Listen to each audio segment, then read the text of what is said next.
আপনাদের সাথে কথা বলতে বলতে হাঁসের মাংস রান্না করব। তো হাঁসের মাংস রান্না করার জন্য আমি এখানে 1 কেজি পরিমাণ মাংস নিয়েছি। এবার মাংসটাকে ভালো করে মেরিনেট করে নেব। তো প্রথমেই দিয়ে দিচ্ছি 1.5 চামচ পরিমাণ হলুদ, পরিমাণ মতো সব মশলা দিয়ে দেব।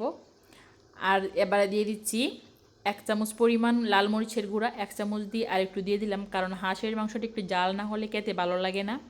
আর এবারে দিয়ে দিচ্ছি 2 টেবিল চামচ পরিমাণ রসুন বাটা। এক এক করে সব মশলা দিয়ে দেব। দিয়ে দিচ্ছি স্বাদ মতো লবণ। আশা করছি আমার এই রেসিপিটি ফলো করলে যারা কোনো দিন হাঁসের মাংস রান্না করেননি তারা খুব সহজেই হাঁসের মাংস রান্না করতে পারবেন।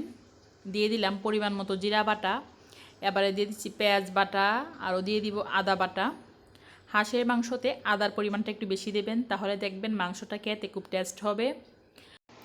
তো মাংস রান্না করতে যে যে মশলা লাগে সব মশলা দিয়ে ভালোভাবে মেখে নিচ্ছি। মাখানো শেষ। এবার চুলায় কড়াই বসিয়ে দিলাম। কড়াইয়ে দিয়ে দিচ্ছি পরিমাণ মতো সয়াবিন তেল।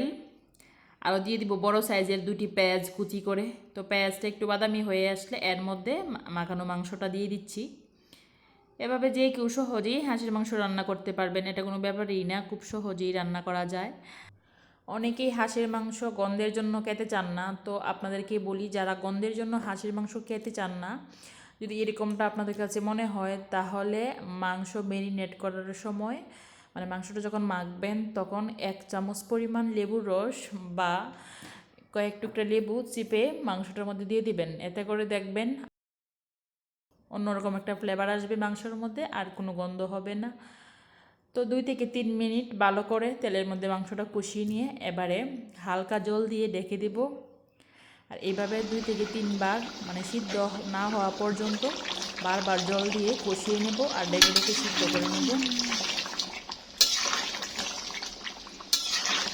তো এইভাবে 2 থেকে 3 বার ভালো করে সিদ্ধ করে নিচ্ছি। জল দিয়ে দিয়ে ভালো করে কষিয়ে নিতে হবে।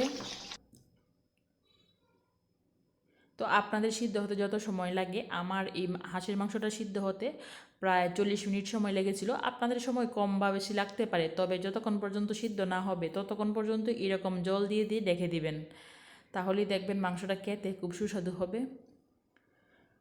তো এভাবে 40 মিনিট পর মাংসটা হয়ে এসেছে। এবারে গরম মশলা দিয়ে আর ঢেকে দেবো না, আর চুলার হিটটা একটু কমিয়ে দেবো। 4 থেকে 5 মিনিট এভাবে জাল করে নিয়ে নামিয়ে নিলাম।